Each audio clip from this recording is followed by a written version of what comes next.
What's going on, everybody, and welcome back to another series, another start of a new series. What happens if you lose every possible match you can lose in WWE 2K18 My Career Mode? Now, basically, rules.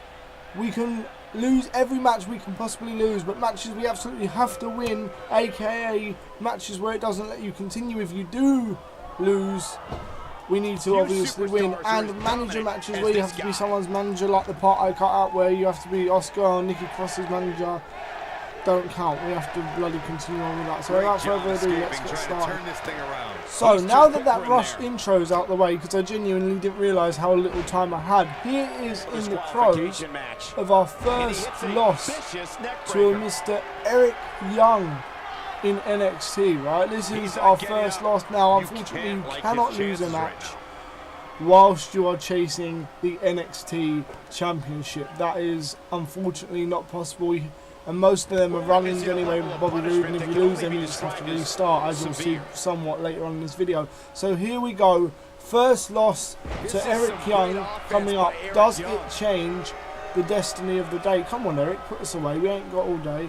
So basically, guys, even though this first video is short, they probably will be longer in the future, randomly about a month at a time, but it's hard to believe that actually a month of my career, you know, is cut down into only 5 minutes to get the most substance out of it. That in itself is a huge problem. Anyway, we do lose to Eric Young there, picking up the loss. So there's one loss in the L column. I should have put graphics on screen so you can see that, some kind of counter or graphic or text graphic.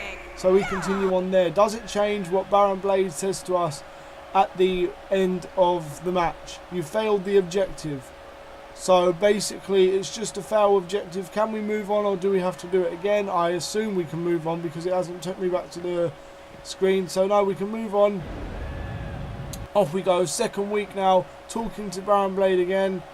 Get a match rating of 4 stars. So we can lose this match, and here we are. We are actually in the throes of losing to Hideo Itami here in the second week. Boom. Hideo Itami with the cover. 1, 2. It should be 3. It's not very suspenseful. There you go. Should be 3. Right, here we go. Hideo Itami picks up the win, and we just continue on there as well. Lovely jubbly. Second loss in a row. Back to Baron Blade. Again, we actually get rewarded. We don't get no penalty for the loss, so that's interesting. The fourth week now, I skipped the third week because it was a manager task. In the fourth week, does the fact that we lost 2 of our last matches end differently in terms of the dialogue with Triple H? No, we are getting called up to the main roster as per the storyline. Not a promising start. If you're looking for something a little bit different, that may have to get onto the main roster, really. We may have to get onto the main roster to do anything different. Now, I think I'm purposely going to throw my next match. I'll throw it a couple of times, actually. You guys will see that in the monthly pay-per-view. Here we go, NXT. We talked to Triple H again, and this is a takeover pay-per-view, right? So we're pretty much locked in stone to go to the main roster, right? We did miss the outer promo section, which I lost. It did make no difference at all. You get the same dialogue if you do indeed win. So it's, you know, it's a bit sad to see that 2K haven't even developed like different dialogue for a win or a loss. The storyline thus far seemed very, very linear indeed. But hopefully, as I said, we can change that after this pay-per-view once we get onto the main roster.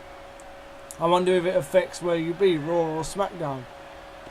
So, Baron Blade, we're here talking to him again, right? Defending the NXT Championship that we previously won against Bobby Roode off screen.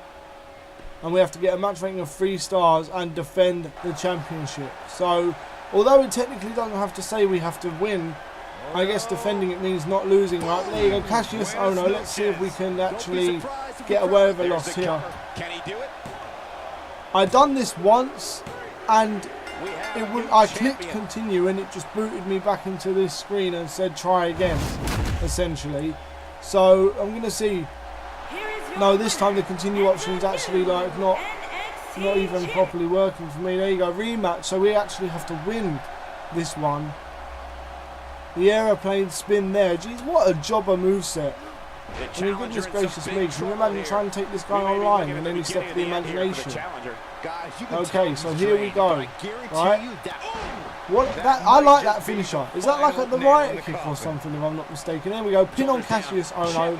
1, 2, 3. So we win, and now we should be going to main roster, right? We've hit the 3-star mark as well, just for, you know, well, just because it happened naturally. We've retained the NXT Championship, guys. So with that being said, at this point, it doesn't seem like wins and losses rather, make a huge difference. But in NXT, that is to be expected. Please join me for the next video on the main roster, just to see if wins and losses make a difference. I will be doing this up to WrestleMania section, you know, all the way up to WrestleMania. So I wonder if it will be any different. Anyway, guys, thank you very much for watching. I'm out. Peace.